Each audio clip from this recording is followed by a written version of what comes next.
The lock clicked open with a familiar sound, but everything else felt wrong. Mother's house key felt heavier in my hand, weighted with finality. I pushed open the front door, and the wrongness hit me like a physical force. Gone was the gentle scent of lavender that had always perfumed these halls. Instead, an artificial pine freshener assaulted my nose. The walls, once adorned with my mother's cherished art collection, now displayed generic landscape prints in gaudy gold frames. "Jenna, we weren't expecting you until tomorrow." My father's voice carried from the kitchen, casual as if he hadn't abandoned us 10 years ago. "I'm Jenna, and this was supposed to be my homecoming." Instead, I stood frozen in my mother's foyer. No, my foyer now, staring at the stranger who shared my DNA. "Surprise," I said, my voice flat. "Where's Laura?" "She's upstairs, settling in. Listen, sweetheart." "Don't call me that." The words shot out before I could stop them. "Why are you here, Mark?" He flinched at the use of his first name. Good. Let him feel a fraction of the pain he'd caused. "Your mother and I had an arrangement," he said, running his hand through his graying hair. "Laura and I would help maintain the property in her final months." "Final months?" I stepped closer, my boots clicking against the hardwood floors Mother had lovingly restored. "She died suddenly. There were no final months." A shadow crossed his face. "Well, yes, but—" "Mark, who are you talking to?" Laura's voice drifted down the stairs, followed by her perfectly manicured presence. Her face tightened when she saw me. "Oh, Jenna, how unexpected." "It's my house," I said. "I don't need an invitation."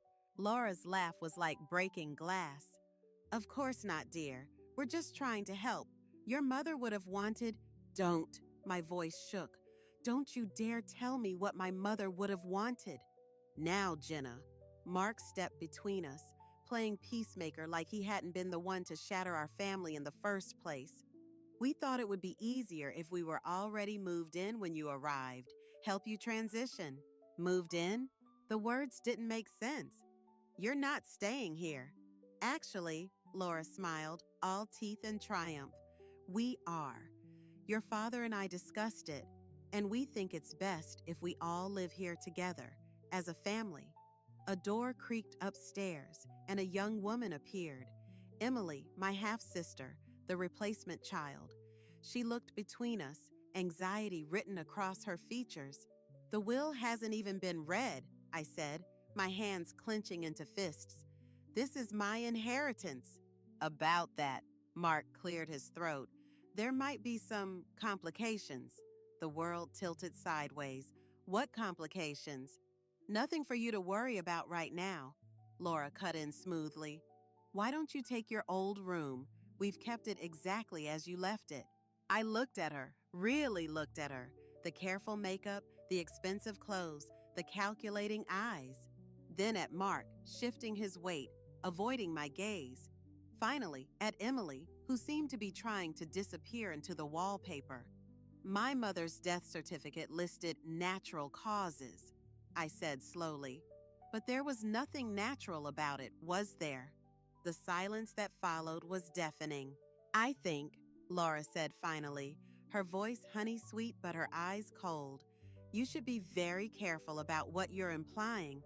"Or what?" "Or you might find yourself with nothing at all." She gestured around the foyer. "Your mother made some interesting decisions near the end.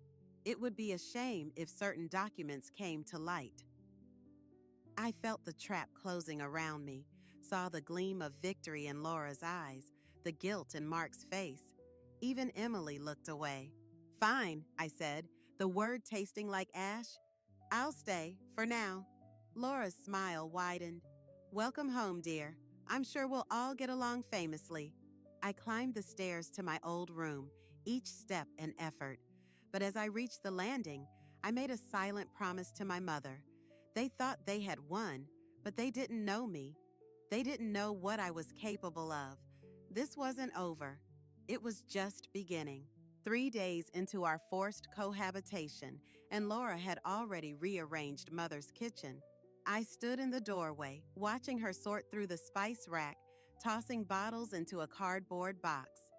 "These are all expired," she announced without looking up. "Really, your mother should have been more organized." My fingers curled around the door frame. "Those aren't expired. They're homegrown. The dates are when she planted them." Laura's perfectly manicured hand paused mid-toss. "Oh, well, they're taking up too much space. I need room for my own things." The sound of the front door opening saved me from responding.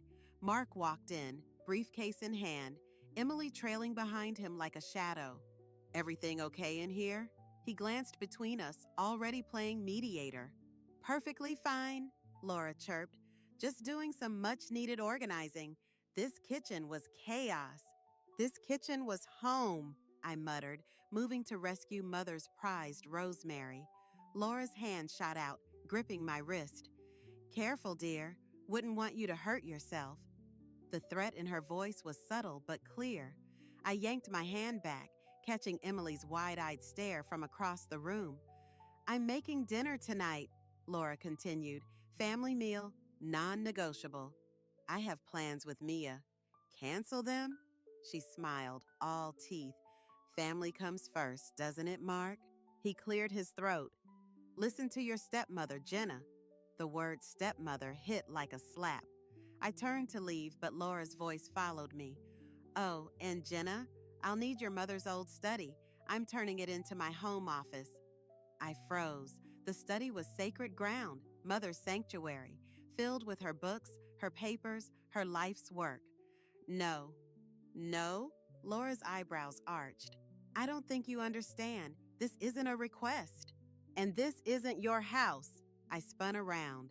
"Those aren't your things to throw away or change or—" "Actually," Mark cut in, "according to the preliminary paperwork." "What paperwork?" Silence fell. Mark and Laura exchanged glances. "Show me," I demanded. "It's complicated, sweetheart," Mark began. "Stop calling me that. Show me the paperwork." Laura sighed dramatically. "Emily, go to your room." "I want to stay," Emily said quietly, the first words I'd heard from her since I arrived. "Room, now." Emily hesitated, then slipped past me, her shoulder brushing mine. For a moment, I felt something pressed into my hand, a folded piece of paper. "The situation is delicate," Laura said, drawing my attention back. "Your mother made some questionable decisions near the end. The house's ownership isn't as straightforward as you might think." "You're lying." "Am I?" She pulled open a drawer, retrieved a folder. "See for yourself." The documents inside were legal gibberish, but one thing stood out. Mother's signature, shaky and uncertain. Nothing like her usual confident scrawl. "This isn't real," I said, but doubt crept in. "She wouldn't," but she did. Laura's voice dripped false sympathy. "She knew she needed help managing things. That's why she reached out to us." "She never mentioned you, never said anything about—" "Because she was protecting you," Mark said. "She didn't want you to worry." I looked between them. Laura's smug satisfaction, Mark's practiced concern. The paper Emily had slipped me burned in my pocket. "Fine," I said finally. "Keep the study. Keep whatever you want." Laura's triumph was immediate. "I knew you'd be reasonable. Now, about dinner." "I still have plans."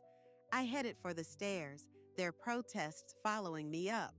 In my room, I unfolded Emily's note. The handwriting was rushed, urgent. "Check the loose floorboard under Mom's desk. There's something you need to see." I pressed the paper to my chest, heart pounding. For the first time since arriving, I felt something besides anger and grief, hope. Mother had always been methodical, always had a backup plan. Laura's voice carried up the stairs, discussing renovation plans with Mark. Let them plot. Let them think they'd won. Tonight, after their precious family dinner, I'd find out what Mother had hidden away, and then we'd see who really owned this house.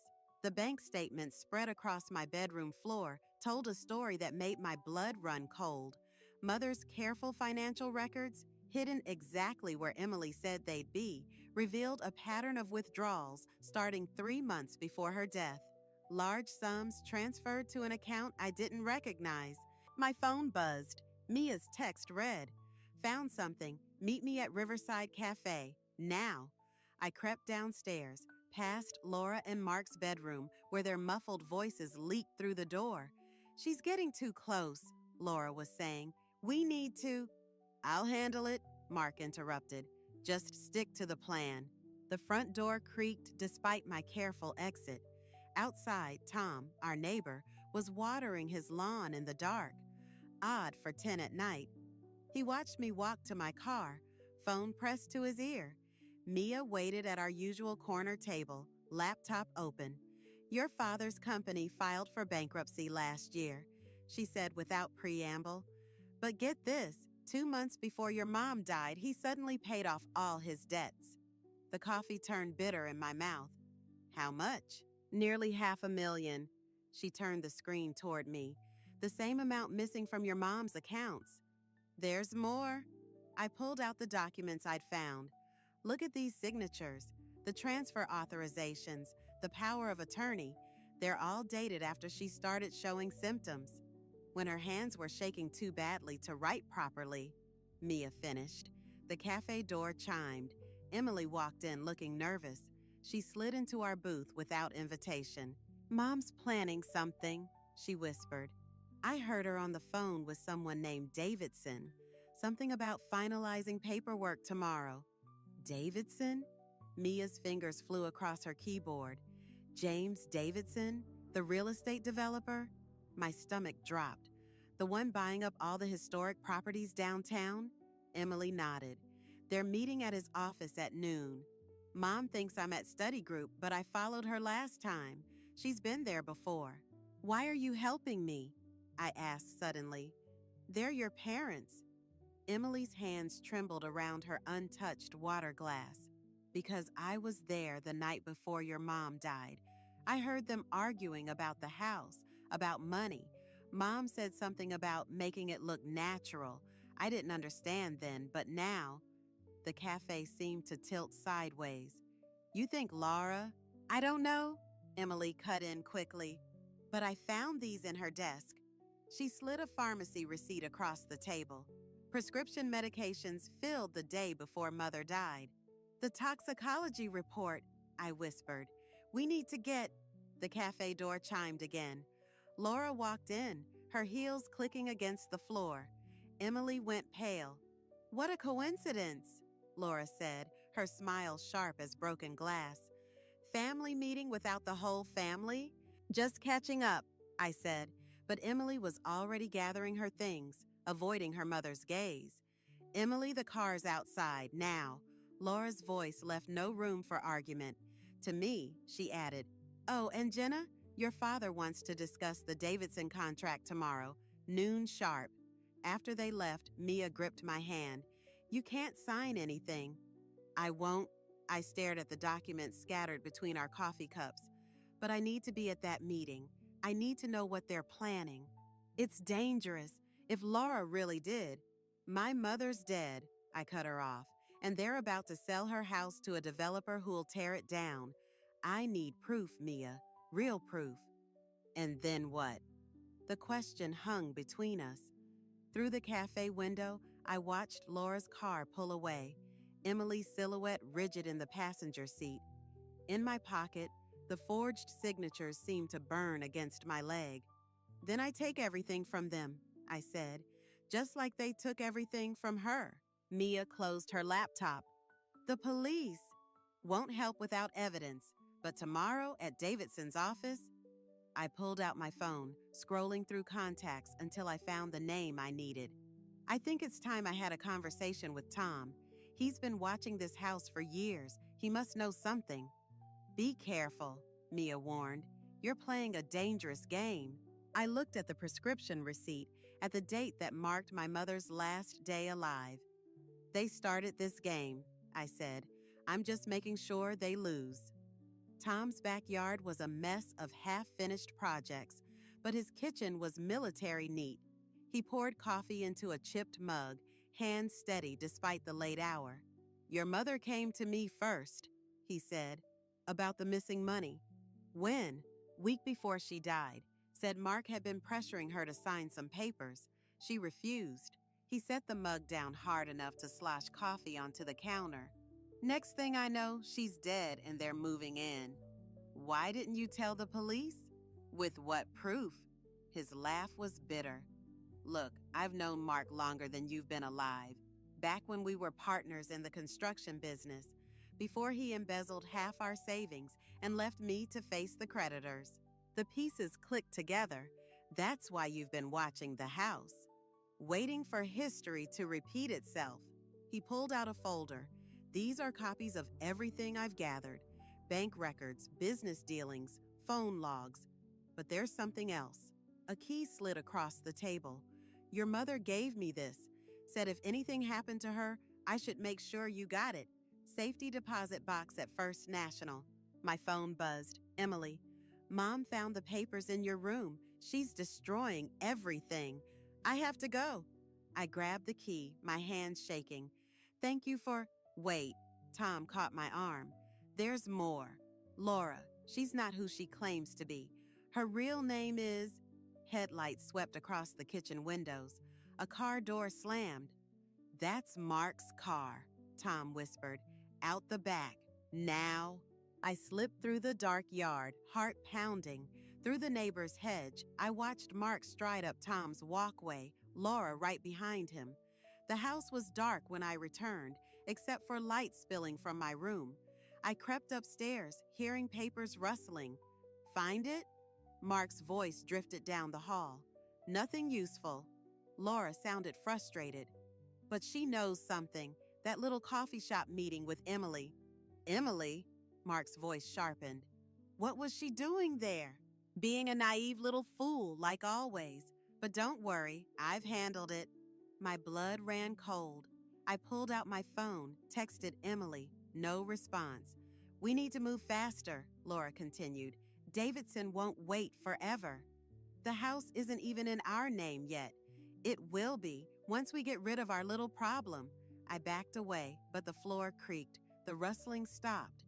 Jenna? Mark called. Is that you? I ran. Down the stairs, through the kitchen, out the back door. Behind me, footsteps thundered. My car was blocked in by Mark's. I sprinted toward the street, but Laura's voice rang out. Emily won't answer her phone, will she? I stopped dead. Come inside, dear. Let's talk about your sister's safety. I turned slowly. Laura stood on the porch, her smile triumphant. Mark hovered behind her, looking uncertain. What did you do to her? Nothing permanent yet? She held up her phone. She's having a lovely sleepover at Davidson's lake house. Very remote, very private. You're bluffing. A video appeared on her screen. Emily, unconscious on an unfamiliar couch. Inside now. I walked back like a puppet on strings.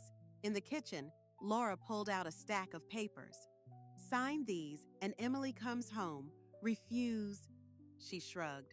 Accidents happen. Mark, I turned to my father. She's your daughter. He wouldn't meet my eyes. Just sign the papers, Jenna, please. I looked at the documents. Property transfer, power of attorney, liability waivers, everything they needed to take the house, to erase Mother's last wishes. You killed her, didn't you? I said to Laura. My mother, you killed her for this house. Prove it. Her smile never wavered. Oh, wait, I destroyed all your evidence. Now sign. I picked up the pen, my mother's voice echoing in my head. Sometimes, sweetheart, you have to lose a battle to win the war. I signed. Laura gathered the papers, practically glowing. See, that wasn't so hard. Emily, I said, bring her home. Tomorrow, after we filed these. She patted my cheek. Sweet dreams, dear. They left me alone in the kitchen. I pulled out Tom's key, thinking of the safety deposit box, of Emily's fear, of Mother's last days. Tomorrow, they'd learn what it meant to truly lose everything. The safety deposit box held one item, a USB drive labeled insurance. I plugged it into my laptop at First National's private viewing room, hands trembling. Video files filled the screen, security footage from Mother's home office, dated weeks before her death. Laura's voice came through clearly. "Just sign the papers, Catherine. Make this easier on everyone. Get out of my house." Mother's voice was weak but determined. "Your daughter doesn't need this burden. Let Mark handle everything." Like he handled his construction company with Tom? Laura's face hardened. "Careful, Catherine.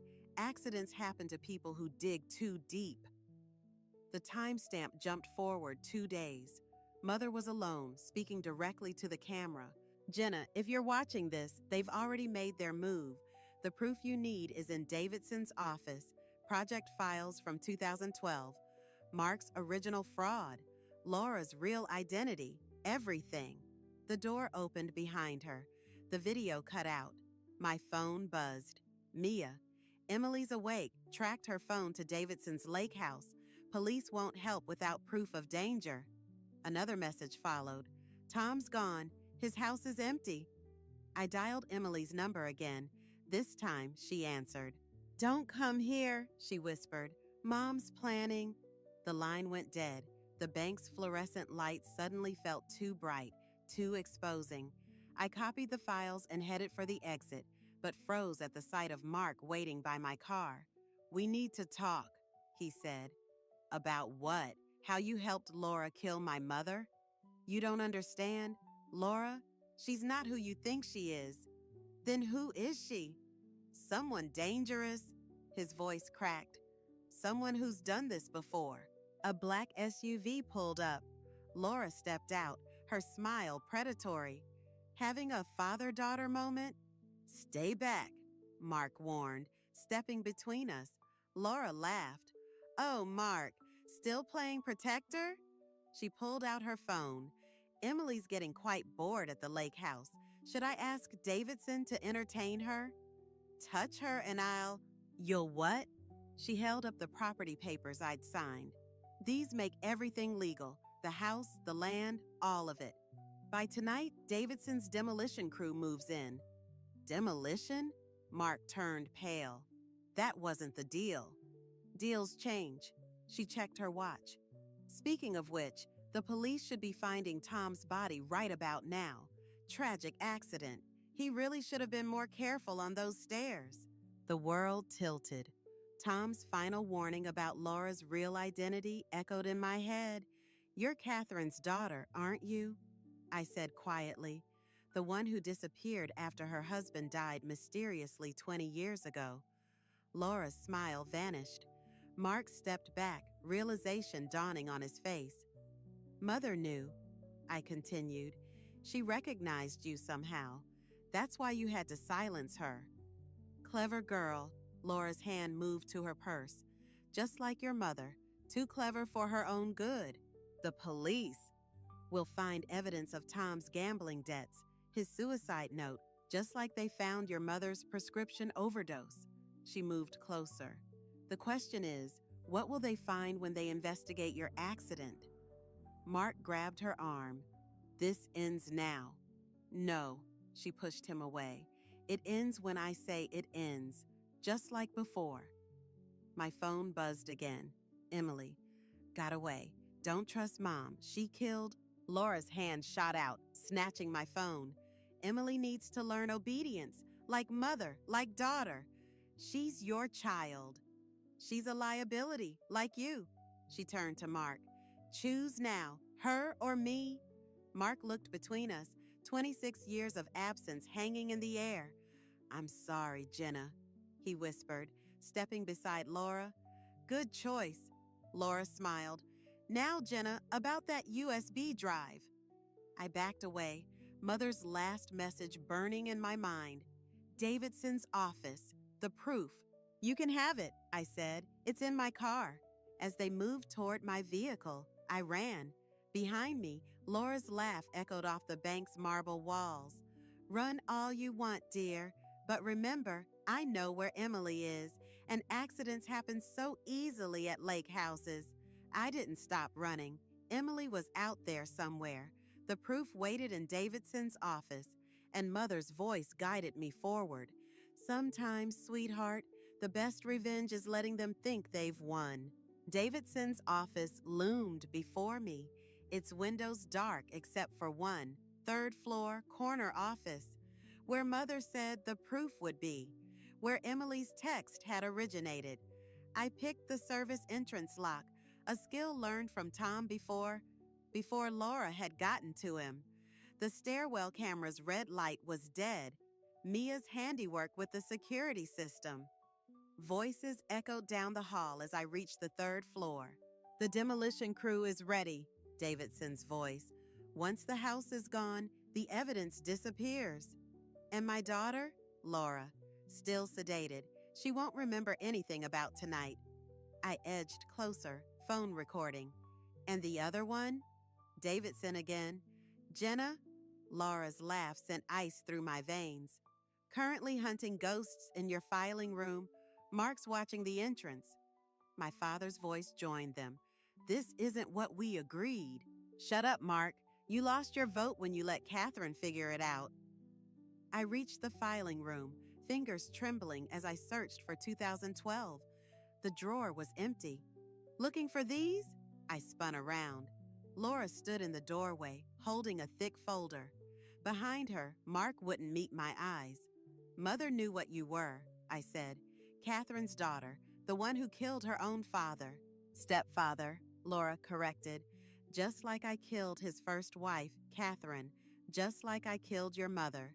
Family tradition, you might say. Why? Money, power. The thrill of watching people realize too late who I really am. She dropped the folder into a metal trash can. Want to know how your mother looked when she finally understood? Stop, Mark pleaded. No, let's tell her everything. Laura struck a match. How Catherine begged for her daughter's life. How easily the prescription drugs mixed into her evening tea. The folder caught fire. How Tom figured it out too late. She smiled. Poor Tom. Those stairs were so treacherous. Emily knows, I said. She'll tell. Emily won't remember anything after her unfortunate overdose tonight. Tragic, really. Following in her sister's footsteps. Sister. That's right, Laura's eyes glittered. Emily is Catherine's daughter, too. My little sister, hidden away all these years, until I found her. The room spun.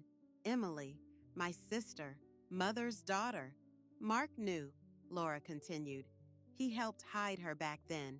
His payment for embezzling from Tom. One secret for another. I tried to protect her, Mark whispered. Both of them. By letting their mother die? He flinched.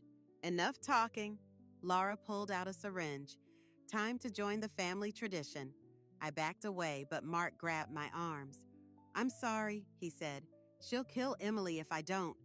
I fought, but Laura was already moving forward, needle ready. A gunshot cracked through the room. Laura staggered, blood blooming on her shoulder. Behind her, Emily stood in the doorway, Tom's gun steady in her hands. Get away from my sister, she said. Laura lunged. Another shot. This time she fell. Mark released me, rushing to Laura's side. Emily's hands shook. The police are coming, she said. Mia called them. We have proof, everything, the videos, the files Tom saved. Tom's dead, I said. No, Emily smiled shakily. He's downstairs with Davidson, very much alive and very ready to testify. Laura laughed, blood staining her teeth. You think this changes anything? The house is still mine. The demolition is canceled. Tom's voice came from the hallway. Along with your entire operation, Sarah Williams. Or should I say, Laura Davidson? Davidson? I turned to Emily. James Davidson's first wife, she explained. Before she killed him and stole his company. Before she found Mark and learned about her sister's daughter, me. Laura's face contorted. You were mine, my second chance. I was never yours, Emily said, and now everyone will know exactly who you are. Police sirens wailed outside. Laura's eyes met mine, all pretense gone. You think this is over? She snarled. You think you've won? I picked up the burning folder, now only half destroyed. Yes, I said, I do. Why? Because Mother taught me something you never learned. I watched the evidence of her crimes smolder. Real family protects each other. They don't destroy each other. The police burst in, and Laura's facade finally shattered completely. In her eyes, I saw what Mother must have seen at the end. Not a monster, but something far more dangerous. A broken woman who'd never understood what family truly meant. Emily took my hand as they led Laura away. Behind us, the sun rose over Mother's house. Still standing, still ours, still home. The prison visiting room smelled of bleach and desperation.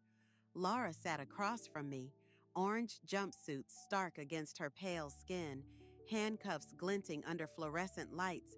Come to gloat? Her voice was hoarse, but her eyes still burned. I need to know why. I placed Mother's photo on the table between us. The whole truth. Truth? She laughed. Which one? How I killed my stepfather when I was 17, how I found Emily, my sister's secret daughter, and molded her into my own? Or how your precious mother figured it all out? Start with Emily. Laura's fingers twitched toward the photo. The guard tensed. Catherine was always the golden child, she said. Even after she got pregnant at 16, they protected her, hid her away, gave her baby to a friend to raise, Mark. Her smile turned cruel. He never told you why he really left, did he? The pieces clicked. Mother found out. She recognized Emily. The resemblance to Catherine was striking. Laura leaned forward. I spent years tracking my sister's child. When I found Mark, it was almost too perfect. He needed money. I needed access. Emily needed a mother. She had a mother. You killed her. Catherine was weak, like your mother. Both of them so concerned with doing the right thing. She spat the words. They never understood. Family is power, control. Is that why you're here now? To maintain control? Her eyes narrowed. What do you mean? I pulled out another photo, security footage from Davidson's office, dated last night. Laura's attorney passing her something during a consultation. Tom's been watching The Office, I said. Even from jail, you couldn't resist trying to destroy one last thing. You don't know what you're talking about. The demolition crew, the one you hired to accidentally start a fire at the house tonight, during Emily's welcome home party. The mask slipped, just for a moment, but I saw it. The rage, the desperation. You think you've won? She hissed. That house holds secrets you can't imagine, documents, evidence, things that would destroy more than just me. Like these? I slid forward one final photo, the hidden safe in Mother's study, open and empty. Laura's composure shattered. When? This morning. Everything's gone. Everything you tried to hide about Catherine, about Emily's real parents, about all the others you've destroyed. I stood. It's over. Wait, her voice cracked. What are you going to do? Nothing. Nothing? The evidence is where it needs to be. Emily is home. The house is safe. I gathered the photos. You've lost everything, Laura, just like you made others lose everything. That's punishment enough. You're lying. You want revenge. What I want is to go home, to my sister, to the life you tried to steal. I turned to leave. Goodbye, Laura. I'll tell them everything, she shouted. About Mark, about Tom's part in it all. They already know. Mark confessed this morning. Tom testified an hour ago. I looked back one last time. That's the difference between us. Real family protects each other, even when it costs them everything. The guard moved to escort me out, but Laura's voice followed. She cried for you, you know, your mother, at the end, begged me not to hurt her daughters. I stopped. She died thinking she failed to protect you both.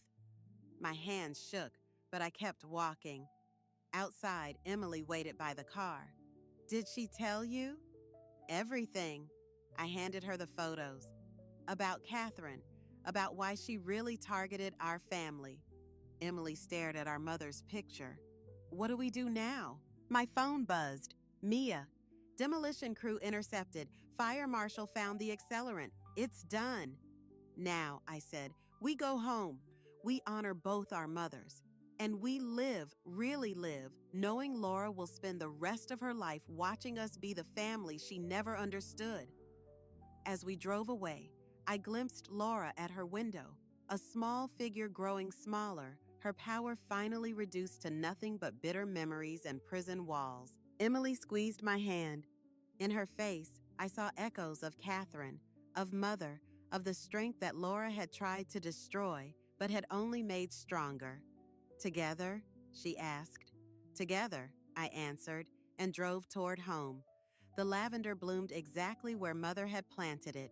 Emily knelt beside the garden bed, carefully transplanting the new seedlings, while Mia documented everything for the Historical Society's preservation records. Found another one, Tom called from the porch, holding up a hidden camera, the last of Laura's surveillance network. He dropped it into a box already full of similar devices. I stood in Mother's study, now restored to its former glory, except for one addition, a framed photo of Catherine, Emily's birth mother, placed beside Mother's desk. Two women who'd loved their daughters enough to die protecting them. The doorbell rang. Mark stood outside, looking older than his years in his court-mandated monitoring device. The prosecutor offered a deal, he said without preamble. Full testimony against Laura's other crimes in exchange for house arrest. And I turned it down. Taking responsibility means accepting consequences. He handed me an envelope. The last of the documentation you'll need. Property deeds, bank records, everything. From the garden, Emily watched us, her expression guarded. She asks about you, I said. She shouldn't.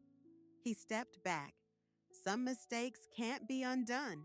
Some fathers don't deserve forgiveness. No, I agreed, but some daughters need closure anyway. He nodded once, then walked away. Emily returned to her planting, but her shoulders relaxed slightly. Inside, I found a letter mixed in with Mark's documents, written in Mother's hand, dated the day before she died. My dearest Jenna, by now you know about Emily, about Catherine, about the web of lies that brought us here. But there's one truth Laura never understood. Family isn't about control or power. It's about choice. I chose to protect Catherine's daughter when she couldn't. I chose to love you both as my own. And now you must choose, not between justice and mercy, but between letting revenge consume you or letting it teach you. The house is yours, both of yours. Make it a home again. All my love, Mom. A noise made me look up. Emily stood in the doorway, dirt still on her hands. I remember her, you know, she said quietly. Catherine, not clearly, but feelings, moments, like the way she smelled of lavender too. I held out the letter. She read it, tears falling onto the paper. Laura wanted me to be Catherine's replacement, she whispered. But your mother, our mother, she just wanted me to be me. That's why Laura hated her. Mom saw through the control, the manipulation. She saw what family really means. Emily traced Mother's signature. Do you think we can? Make it a home again? Through the window, I watched Tom and Mia working together, erasing Laura's presence piece by piece. The garden bloomed, Mother's legacy growing stronger with each new plant. Even Mark's silhouette, retreating down the street, seemed more like a closed chapter than an open wound. I think, I said, we already are. Emily hugged the letter close. I keep expecting to feel different. After everything, learning about Catherine, watching Laura's sentencing, understanding what they all did to protect me, shouldn't I feel different? I thought of Laura in her prison cell, still trying to control us even now. Of Mark, choosing punishment over escape. Of Mother and Catherine, two women who'd sacrificed everything for love rather than power. Maybe that's the point, I said. We're not different. We're just more ourselves than they ever wanted us to be. The doorbell rang again. The Historical Society Committee come to officially designate the house as a protected property. Soon they'd ensure no one could ever destroy this place or its memories. But first, I had one last thing to do. In Mother's desk drawer, I found her old garden journal. On the last page, I wrote, "The lavender blooms again. Emily tends it now, just as you did, just as Catherine might have. The house stands strong, protecting new memories while honoring old ones. And we understand now what you tried to teach us. That true power isn't in revenge or control, but in the choice to love, despite everything that says we shouldn't. We chose to be sisters. We choose to make this a home. We choose to live." I closed the journal and joined Emily in the garden, where Mother's lavender scented the air with memories of all the women who'd loved us enough to set us free.